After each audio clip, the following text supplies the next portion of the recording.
गर्मियों की खुली रसोई। एक तो इतनी गर्मी, ऊपर से सारा दिन किचन में खड़े रहो।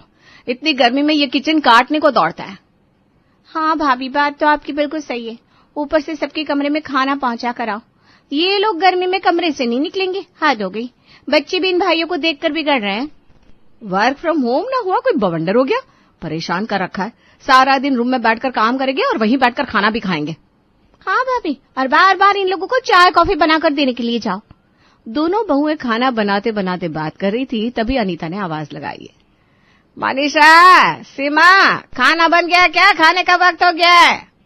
जी मम्मी जी, बस बन ही गया है, रोटियां बनानी बाकी है। अच्छा तो सबको बुला लेती हूँ, तब तक तुम रोटियां बना लो। उनको बुलाने का क्या फायदा मम्मी जी? वो तो राजा महाराजाओं की तरह अपने कमरे में ही खाएंगे। हमें पहुंचा कर आना होगा ना खाना। ये क्या बात हुई भला? रुको, मैं अभी बुला कर लाती हूँ। आप भी कोशिश करके देख लीजिए मम्मी जी, हम तो थक गए। अनीता सबको बुलाने उनके कमरे में गई। अरे राज, मुकुंद बेटा, खाना बन गया है। खाना खाने बाहर टेबल पर आ जाओ। चलो। मम्मी, हमसे नहीं होगा बाहर आकर खाना। देखिए बहुत गर्मी है, हमें कमरे में एसी में आराम से बैठे रहने दीजिए। आप खाना यहीं लाने को कह दीजिए ना। हाँ मम्मी, हमें यहाँ बहुत काम है। हमें शांति से काम करना पड़ता है। बाहर जाएंगे तो गर्मी से हमारा दिमाग खराब हो जाएगा, फिर काम कैसे करेंगे? और फिर आपकी बहू यहाँ खाना पहुंचा देंगी तो कोई आफत नहीं आ जाएगी? अरे काम ही क्या है उनको। और हमें देखिए सारा दिन कितना काम का प्रेशर रहता है। काम तो वो लोग भी करती हैं सारा दिन। तुम्हारा काम काम है और उनके काम का कोई हिसाब नहीं है। गलत बात है। अरे बस खाना ही तो बनाती है माँ, और करती क्या है। सीमा, खाना लेकर आना यहाँ। मनीषा, थोड़े पापड़ भी लाना साथ में, और रोटियां गरम गरम लाना। मुझसे जरा भी ठंडी रोटी नहीं खाई जाती। हे भगवान, इन लोगों को तो समझाना ही बेकार है। इन लोगों को समझाना जैसे हाथी को जूते पहनाने जैसा है। सोनू मोनू, तुम दोनों चलो खाना खाने। दादी, हमारा मैच चल रहा है और बाहर बहुत गर्मी है, हमें पसीना आता है। पापा भी यहाँ खाना खा रहा है, तो हमारा खाना भी यहीं लगवा दीजिए। जैसे बाप वैसे बच्चे, सारे के सारे निकम्मे। पड़े रहने की आदत हो गई है ना। ये कहते हुए अनीता कमरे से बाहर आ गई। क्यों मम्मी जी, नहीं आए ना ये लोग? मुझे पता ही था नहीं आएंगे। मैं इनके कमरे में इनको खाना देकर आती हूँ। मैं अभी चलती हूँ। एक साथ सबको तू अकेले खाना कैसे देगी? 2 थाली तू ले ले, 2 मैं ले लेती हूँ। सीमा और मनीषा ने सबके कमरे में खाना पहुंचा दिया और जैसे ही बाहर आई, सोनू ने आवाज दी, मम्मी जरा अचार तो दीजिए, अचार बिना मजा नहीं आ रहा। अब सीमा अचार देने सोनू के रूम में गई, तभी मुकुंद ने आवाज लगाई, खाना तो बहुत टेस्टी बना है, बस थोड़ा सलाद और ला दो मनीषा। और हाँ, उसमें ना जरा नींबू भी डालना। खाने का मजा सलाद के बिना अधूरा है। अब मनीषा सलाद काट कर लेकर गई। तभी मोनू को और रोटियां चाहिए थी। इसी तरह सीमा और मनीषा रसोई से कमरे तक बार बार दौड़ रही थी। बेचारी दोनों अब बुरी तरह थक चुकी थी और अनीता को ये सब देखकर अपने बेटों पर बहुत गुस्सा आ रहा था। ऐसे ही सबका खाना खत्म हुआ। फिर सीमा और मनीषा सबके कमरे से जूठे बर्तन लेकर आई, उनको साफ किया और फिर खुद खाना खाने बैठी। इन बेवकूफों की अकल तो ठिकाना लगानी पड़ेगी। इनको समझाना होगा कि घर की बहुएं भी थकती हैं। ये सब तो निकम्मे हो गए हैं। बेड से हिला भी नहीं जाता इन लोगों से। क्या कर सकते हैं मम्मी जी? अब तो सोनू और मोनू भी इनकी तरह टीवी के सामने पसरे पड़े रहते हैं, एक नहीं सुनते। हाँ, कुछ कहने जाओ तो कहते हैं पहले पापा और चाचू को समझाओ, वो भी तो ऐसे ही कमरे में रहते हैं। ये लोग समझ नहीं रहे, इससे इनके शरीर पर कितना प्रभाव पड़ेगा। और थोड़ा हिलना डुलना चाहिए, थोड़ा बाहर टहल कर आना चाहिए। पर नहीं, देख लो शाम होने को है, पर मजाल ही अपने अपने कमरे से बाहर आ जाए। अब अनीता राजीव और मुकुंद को आवाज लगाती है, अरे राजीव, मुकुंद, आज शाम की चाय तुम दोनों बना लो। ये लोग खाना बनाकर थक गई हैं, तुम्हें बार बार जाकर कमरे में खाना भी देती हैं बेचारी, तो आज तुम लोग इन्हें चाय बनाकर पिलाओ। अब मम्मी, ये सब हमको मत बोला करो। ये चूल्हा चौका हमसे ना हो पाएगा। इनकी ड्यूटी है, निभाने दो इन्हें। भैया सही तो बोल रहे हैं, हमसे इतनी गर्मी में किचन में जाने की उम्मीद भी मत करना। अरे अभी अभी तो ऑफिस का काम खत्म हुआ है, अब हम आराम से टीवी देखेंगे। इनको बोलिए ना मम्मी, चाय बनाकर कमरे में ले आए। ये ऐसे नहीं सुधरने वाले, इनको सबक सिखाना होगा। पर कैसे मम्मी जी? बेटा, जब घी सीधी उंगली से ना निकले ना, तो उंगली टेढ़ी करनी पड़ती है। वैसे ही हमें इन्हें कुछ टेढ़े तरीके से ही समझाना होगा, नहीं तो आगे जाकर सोनू मोनू भी अपनी बीवियों के साथ ऐसा ही बर्ताव करेंगे। वो बात तो सही है बिल्कुल मम्मी जी, पर हम करेंगे क्या? मैं सब समझाती हूँ। तुम दोनों एक काम करो, गैस छत पर लगा दो। कल से शाम का खाना हम खुले में छत पर बनाएंगे। ऐसा कहकर अनीता ने सीमा और मनीषा को अपना प्लान समझा दिया, जिसको सुनकर सीमा और मनीषा के चेहरे खिल उठे। अब प्लान क्या है वो तो आगे की कहानी में पता लगेगा। तो चलिए देखते हैं गर्मियों की खुली रसोई कैसे घर वालों की अकल ठिकाने लगाती है। अगले दिन सीमा और मनीषा ने रसोई ऊपर छत पर सेट कर ली। लीजिए मम्मी जी, हो गई तैयार हमारी रसोई छत पर, और शाम भी ढलने को है, तो अब लग जाओ काम पर। आज से हम खाना यहीं बनाएंगे, और याद है ना क्या करना है? जी मम्मी जी, सब अच्छे से याद है। आपने जैसा कहा है बिल्कुल वैसा ही होगा। बेटा एक काम करो, पहले शाम की चाय बना लो, चाय का टाइम हो गया है। और मोनू जरा चाय की पत्ती ऊपर छत पर दे जा। क्या दादी, अब छत पर चाय की पत्ती क्या करेगी? उसका काम तो रसोई में होता है। हाँ तो रसोई छत पर है बेटा। अब तेरी मम्मी और चाची को भी तो नीचे रसोई में गर्मी लगती थी, तो ऊपर खुले में रसोई डाल दी। जा बेटा जल्दी से चाय की पत्ती ले आ। हाँ अब ये नई आफत डाल दी दादी ने, खुले आसमान के नीचे रसोई। दादी मम्मी को बोला चाय की पत्ती नीचे आकर लेकर जाए। तेरी मम्मी के कमर में बहुत दर्द है बेटा, और मनीषा ज्यादा ऊपर नीचे करेगी तो थक जाएगी ना, फिर तुम सबके लिए खाना कौन बनाएगा? ठीक है दादी, लाता हूँ। अब मोनू ने नीचे किचन से चाय पत्ती ली और ऊपर जाकर चाय की पत्ती दे दी। ये लीजिए चाय पत्ती, जाऊँ मैं? अरे नहीं बेटा, अब आया है तो थोड़ा रुक जा, चाय बन गई है, बस लेता जा। दो जल्दी से चाय, तो मुझे जाना है, मेरी मूवी निकल जाएगी। यहाँ कितनी गर्मी है। यहाँ कहाँ गर्मी है, यहाँ तो मस्त ठंडी हवा चल रही है। तुम्हें आदत नहीं है ना बाहर की ठंडी हवा की, इसलिए तुम्हें गर्मी लग रही है। सोनू जरा तुम भी आ जाओ। ये चाय कब बनेगी आप लोगों की? आपने कहा था 5 मिनट में चाय बन जाएगी, यहाँ खड़े हुए मुझे आधा घंटा हो गया। ये चाय है कि बिरबल की खिचड़ी? बस हो ही गई चाय। वो क्या है ना, चाय को जब तक ठीक से उबालो नहीं तब तक उसका स्वाद नहीं आता। सोनू जल्दी आ ऊपर। क्यों, क्या हो गया? मैं क्यों आऊँ? ऊपर मोनू है ना, उससे बोलो जो बोलना है।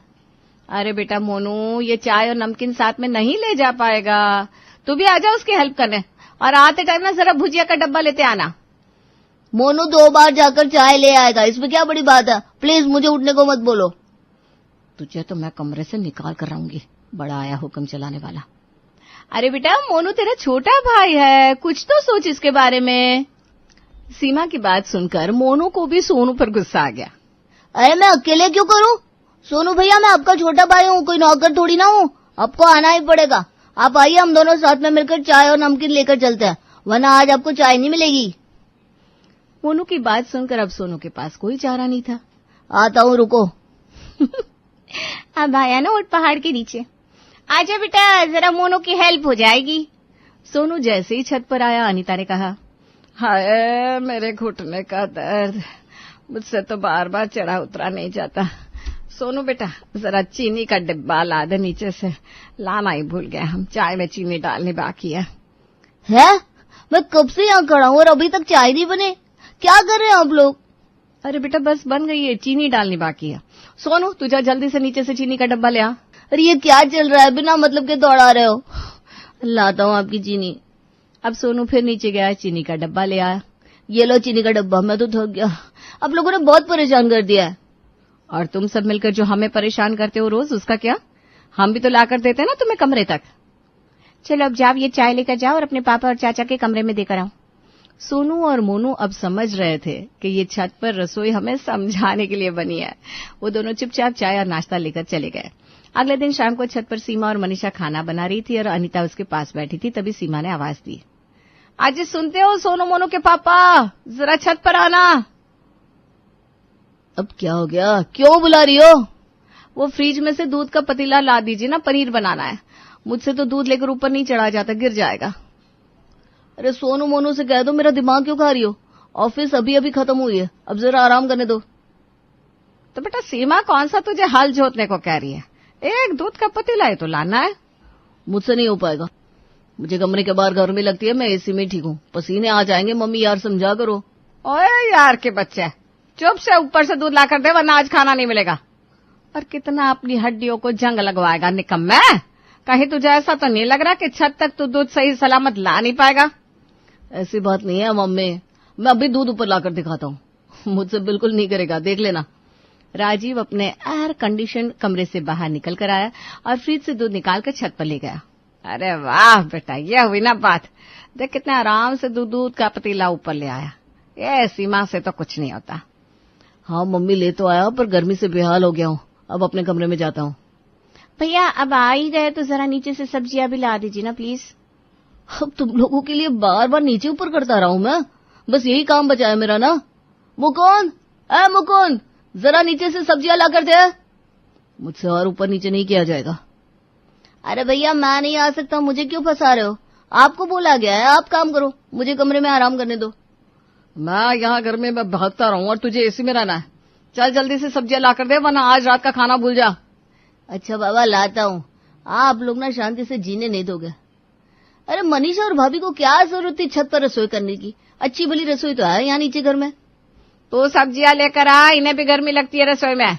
तुम्हारी तरह कमरे में बैठकर ठंडी हवा तो खा नहीं सकती, इसीलिए गर्मियों में खुले में रसोई की है, ताकि हवा भी लगती रहे और खाना भी बनता रहे।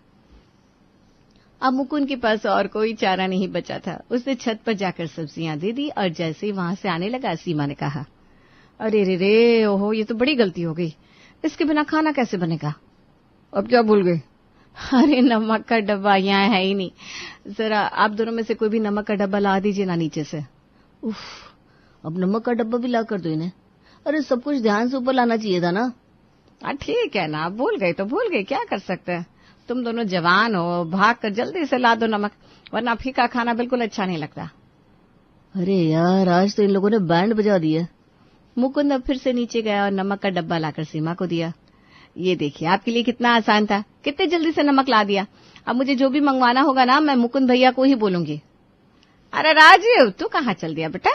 अब जब ऊपर आ ही गए हो तो ताजी हवा थोड़ी खा लो और मेरे पैर भी दबा दे यार, बहुत दर्द कर रहा है। मुझे ताजी हवा नहीं खानी, मुझे अपने कमरे में जाना है। अरे तू तो ऐसे कर रहा है जैसे कमरे में ही तेरी दुनिया है। अच्छा मत खा ताजी हवा, मेरे पैर तो दबा दे जरा। मुकुंद तो भी आ जा, एक पैर राजीव दबाएगा, एक पैर तू दबा दे। ये अच्छी मुश्किल है, पता नहीं ये लोग कौन से जन्म का बदला ले रहे हैं। आज तो इन लोगों ने कसम खाई है कि चैन से जीने नहीं देंगे। हाँ भैया, मुझे तो लगता है ये इनकी साजिश है हमें सबक सिखाने की। जैसे हम इन्हें हर काम के लिए बार बार अपने कमरे में बुलाते थे, वैसे ही ये भी हमें बार बार भगा रही है। मुकुंद, बात तो तुम्हारी सही है, मुझे भी दाल में कुछ काला ही लग रहा है। अरे क्या खुसुर पुसुर चल रही है दोनों भाइयों में? चलो जल्दी से आकर मेरे पैर दबाओ। कुछ बोलती नहीं हो तो सर पर चढ़ गया हो। राजीव और मुकुंद अब बुरे फंस चुके थे। वो दोनों छत पर बैठकर अनीता के पैर दबाने लगे। तभी मनीषा ने सीमा से कहा, भाभी, मम्मी जी का आइडिया तो काम कर रहा है, इन्होंने मैं बड़ा परेशान किया है। अब इनकी क्लास लगती देखकर मुझे बड़ा मजा आ रहा है। हाँ मनीषा, मेरे कलेजे को तो ठंडक मिल रही है इनको कमरे से बाहर छत पर देखकर, और कैसे बार बार भागना पड़ रहा है इन्हें। मुझे तो मजा ही आ गया। बस अब इन लोगों को अपनी गलती का एहसास हो जाए। वो तो ठीक है भाभी, पर सोनू मोनू को भी सबक सिखाना है ना, और आधा तो कल सिखा दिया उन्हें। कैसी उनकी हालत खस्ता हो गई थी, बाकी का काम आज करते थे। हाँ मनीषा, सोनू मोनू को आवाज लगाते हैं। सोनू मोनू, कहाँ हो दोनों? जल्दी ऊपर आओ। हम पढ़ रहे हैं, मैं डिस्टर्ब मत कीजिए मम्मी, पढ़ने दीजिए। मुझे पता है तुम दोनों कोई पढ़ाई वढ़ाई नहीं कर रहे हो, मैंने अभी तुम लोगों को सोशल मीडिया पर ऑनलाइन देखा है। चलो ऊपर आ जाओ। अरे ये क्या है, बिना मतलब क्यों परेशान कर रहे हैं? देखो तुम्हारे पापा और चाचा कितना काम कर रहे हैं, तुम्हें उनकी हेल्प करनी चाहिए ना। और मैं तुम दोनों के लिए मैंगो शेक बना रही हूँ, पीना हो तो आ जाओ ऊपर। वाह, मैंगो शेक, हम अभी आते हैं। अब आ रहे हो तो फ्रिज में से मैंगो लेते आना, उसके बिना मैंगो शेक कैसे बनेगा? ये देखो फिर इनका काम शुरू। मैं सच कह रहा हूँ, ये हमें जानबूझकर परेशान कर रहा है। पर सही भी है ना, इतना ऊपर नीचे करके मुझे समझ में आया कि हम जब मम्मी और चाची को बार बार कमरे में बुलाते थे, कभी खाना लाने कभी पानी देने, उनको कितनी दिक्कत होती होगी ना। हाँ, वो दोनों हमारे लिए खाना बनाती है, हमारे सारे काम करती है, और हम है कि उन्हें समझती ही नहीं। हमें उन्हें समझना चाहिए, एक साथ टेबल पर बैठकर खाना खाना चाहिए। बिल्कुल सही कहा। सोनू और मोनू बातें करते हुए आम लेकर छत पर पहुंचे। उन्हें अपनी गलती का एहसास हो चुका था। मम्मी, चाची, ये लीजिए आम, और हमें माफ कर दीजिए, सॉरी। हमें समझ में आ गया है, जैसे हम अभी परेशान हो रहे हैं, वैसे हम जब आपको हमेशा कमरे में खाना देने, पानी देने या और कोई सामान देने बार बार बुलाते हैं तो आपको कैसा लगता होगा। आगे से हम लोग ऐसा नहीं करेंगे। हाँ, अब से हम टेबल पर आकर खाना खा लेंगे और अपनी चीजें खुद ही ले लेंगे, आप लोगों को परेशान नहीं करेंगे। तभी राजीव और मुकुंद भी कहते हैं, हाँ सीमा, अब मैं भी टेबल पर सबके साथ बैठकर खाना खाऊंगा और कभी कभी तुम्हारी हेल्प भी करूंगा। मनीषा, हमें समझ में आ गया है कितनी तकलीफ होती है जब किचन का काम करते हुए तुम लोगों को बार बार कमरे में भागना पड़ता है। ये हुई ना बात, आखिर तुम्हें समझ में आई क्या? बेटा, ये सीमा और मनीषा भी ना इंसान है, इन्हें भी गर्मी लगती है, थकान होती है, फिर भी ये इतनी गर्मी में तुम्हारे लिए अच्छा अच्छा खाना बनाती है। तुम दोनों को इनकी इज्जत करनी चाहिए। आज मैं खुश हूं कि तुम दोनों को अपनी गलती का एहसास हो गया। और एक औरत को क्या चाहिए, वो अपने घर के लिए ही तो जीती है, घर वालों की खुशी ही उसकी खुशी होती है। सारा दिन काम करती है, घर वालों की सेवा करती है, बदले में चाहिए तो सिर्फ थोड़ा प्यार और इज्जत। बस उसके काम को भी काम समझा जाए, उसके मन को भी देखा जाए। हाँ सीमा, अब मैं तुम्हें कभी शिकायत का मौका नहीं दूंगा, पक्का प्रॉमिस। और आज के बाद शाम की चाय मैं और भैया ही बनाएंगे, तुम दोनों दोपहर के खाने के बाद आराम करना। थैंक यू मुकुंद जी, हमें समझने के लिए। चलो भाई, अंत भला तो सब भला। आज हम सब साथ बैठकर गर्मियों की खुली रसोई में खाना खाएंगे। अनीता की बात पर सब जोर से हंस दिए। इस तरह अब अनीता के घर में सीमा और मनीषा की इज्जत होने लगी। अब सब उनसे बहुत प्यार करते थे।